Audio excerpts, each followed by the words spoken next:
राधे कृष्ण। कौरव पांडवों में फूट और युद्ध होने के वृत्तांत का सूत्र रूप में निर्देश। वैशंपायन जी ने कहा, राजन, मैं सबसे पहले श्रद्धा भक्ति पूर्वक एकाग्रचित्त से अपने गुरुदेव श्री व्यास जी महाराज को साष्टांग नमस्कार करके संपूर्ण द्विजों तथा अन्य विद्वानों का समादर करते हुए यहाँ संपूर्ण लोकों में विख्यात महर्षि एवं महात्मा इन परम बुद्धिमान व्यास जी के मत का पूर्ण रूप से वर्णन करता हूँ। जन्मेजय, तुम इस महाभारत की कथा को सुनने के लिए उत्तम पात्र हो और मुझे यह कथा उपलब्ध है तथा श्री गुरुदेव के मुखारविंद से मुझे आदेश मिल गया है कि मैं तुम्हें कथा सुनाऊं।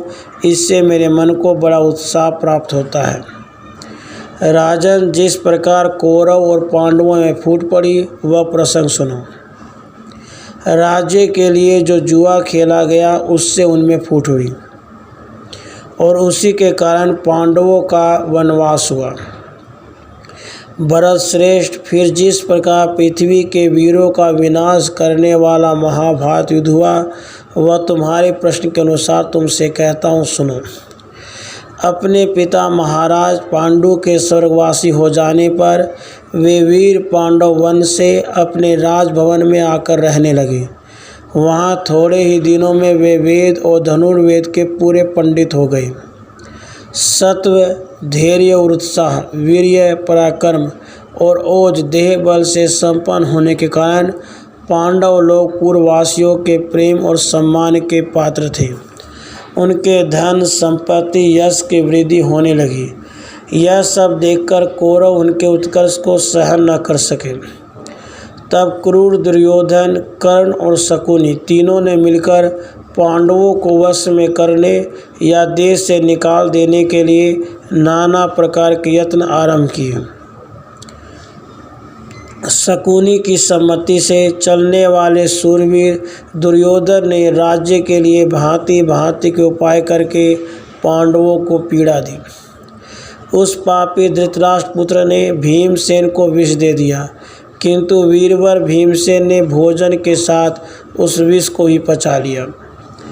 फिर दुर्योधन ने गंगा के परमान कोटि नामक तीर्थ पर सोए हुए भीमसेन को बांधकर गंगा जी के गहरे जल में डाल दिया और स्वयं चुपचाप नगर में लौट आया। जब कुंती नंदन महाबाहु भीम की आँख खुली तब वे सारा बंधन तोड़कर बिना किसी पीड़ा के उठ खड़े हुए। एक दिन दुर्योधन ने भीमसेन को सोते समय उनके संपूर्ण अंग प्रत्यंगों में काले सांपों से डसवा दिया, किंतु शत्रुघाती भीम मर न सके। कौरवों के द्वारा किए हुए उन सभी अपकारों के समय पांडवों को उनसे छुड़ाने अथवा उनका प्रतिकार करने के लिए परम बुद्धिमान विदुर जी सदा सावधान रहते थे। जैसे स्वर्गलोक में निवास करने वाले इंद्र संपूर्ण जीव जगत को सुख पहुँचाते रहते हैं, उसी प्रकार विदुर जी भी सदा पांडवों को सुख दिया करते थे। भविष्य में जो घटना घटित होने वाली थी उसके लिए मानो देव ही पांडवों की रक्षा कर रहा था। जब छिपकर या प्रकट रूप में किए हुए अनेक उपायों से भी दुर्योधन पांडवों का नाश न कर सका, तब उसने कर्ण और दुशासन आदि मंत्रियों से सलाह करके धृतराष्ट्र की आज्ञा से वानावत नगर में एक लाह का घर बनाने की आज्ञा दी। अंबिका नंदन धृतराष्ट्र अपने पुत्र का प्रिय चाहने वाले थे, अतः उन्होंने राज्य भोग की इच्छा से पांडवों को हस्तिनापुर छोड़कर वानावत के लाक्षागृह में रहने की आज्ञा दी। माता सहित पांचों पांडव एक साथ हस्तिनापुर से प्रस्थित हुए। उन महात्मा पांडवों के प्रस्थान काल में विदुर जी सलाह देने वाले हुए। उन्हीं की सलाह एवं सहायता से पांडव लोग लाक्षागृह से बचकर आधी रात के समय वन में भाग निकले थे। धृतराष्ट्र की आज्ञा से शत्रुओं का दमन करने वाले कुंती कुमार महात्मा पांडव वारणावत नगर में आकर लाक्षागृह में अपनी माता के साथ रहने लगे। पुरोचन से सुरक्षित और सदा सजग रहकर उन्होंने 1 वर्ष तक वहाँ निवास किया।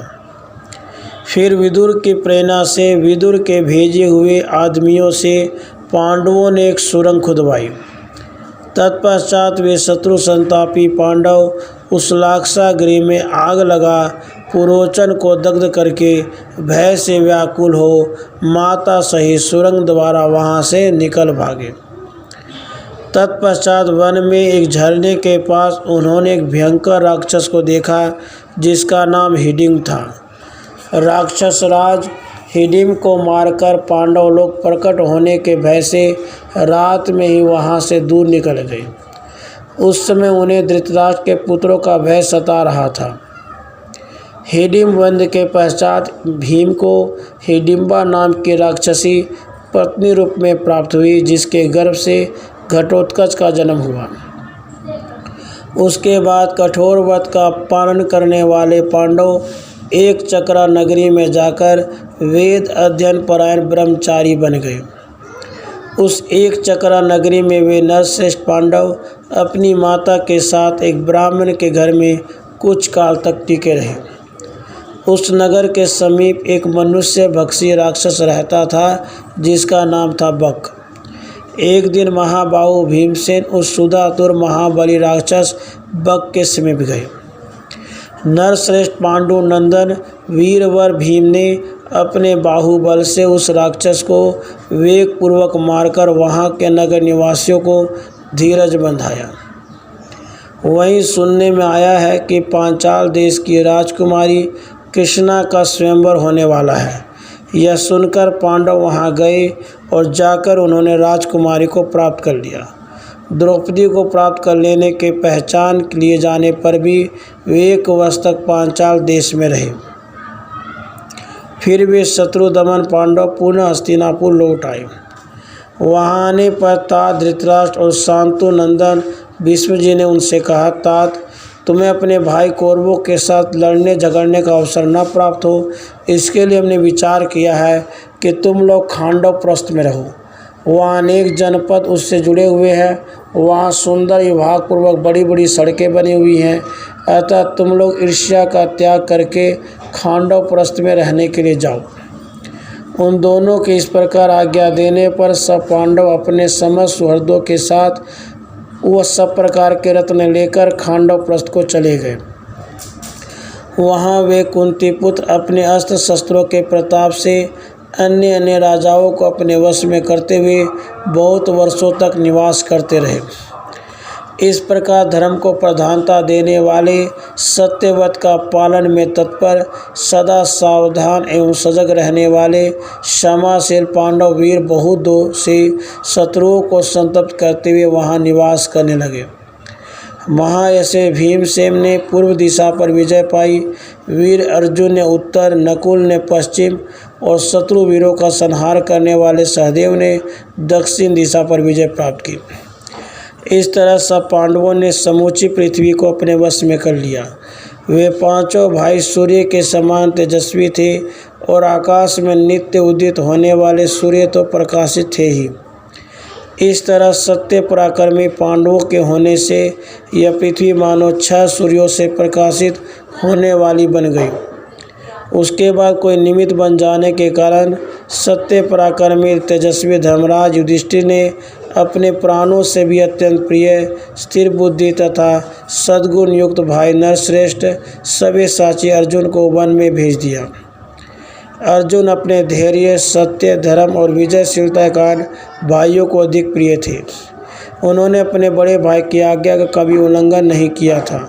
वे पूरा 12 वर्ष और 1 मास तक वन में रहे।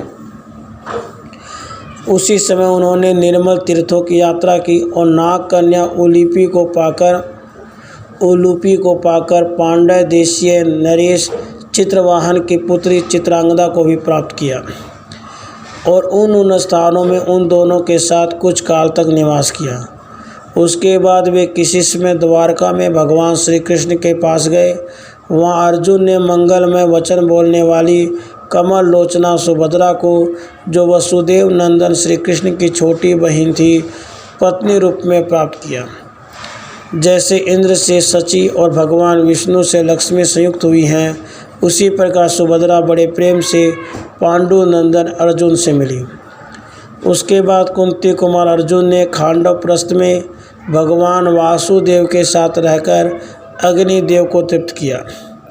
नृपश्रेष्ठ जन्मेजय भगवान श्री कृष्ण का साथ होने से अर्जुन को इस कार्य में ठीक उसी प्रकार अधिक परिश्रम या भार का अनुभव नहीं हुआ, जैसे दृढ़ निश्चय को सहायक बनाकर देव शत्रुओं का वध करते समय भगवान विष्णु को भार या परिश्रम की प्रतीति नहीं होती है। उसके बाद अग्निदेव ने संतुष्ट हो अर्जुन को उत्तम गांडीव धनुष, अक्षय बाणों से भरे हुए 2 तूनीर और एक कपि ध्वज रथ प्रदान किया। उसी समय अर्जुन ने महान असुर मय को खांडव वन में जलने से बचाया था। इससे संतुष्ट होकर उसने अर्जुन के लिए एक दिव्य सभा भवन का निर्माण किया, जो सब प्रकार के रत्नों से सुशोभित था।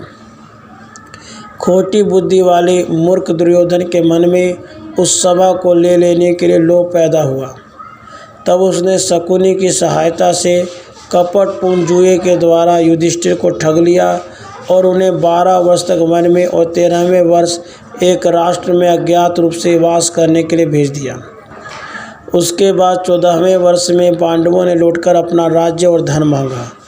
महाराज, जब इस प्रकार न्यायपूर्वक मांगने पर भी उन्हें राज्य नहीं मिला, तब दोनों दलों में युद्ध छिड़ गया। फिर तो पांडव वीरों ने क्षत्रिय कुल का संहार करके राजा दुर्योधन को मार डाला और अपने राज्य को, जिसका अधिकांश भाग उजाड़ हो गया था, पुनः अपने अधिकार में कर लिया। विजयी वीरों में श्रेष्ठ जन्मेजय अनायास महान कर्म करने वाले पांडवों का यही पुरातन इतिहास है। इस प्रकार राज्य के विनाश के लिए उनमें फूट पड़ी और युद्ध के लिए उन्हें विजय प्राप्त हुई।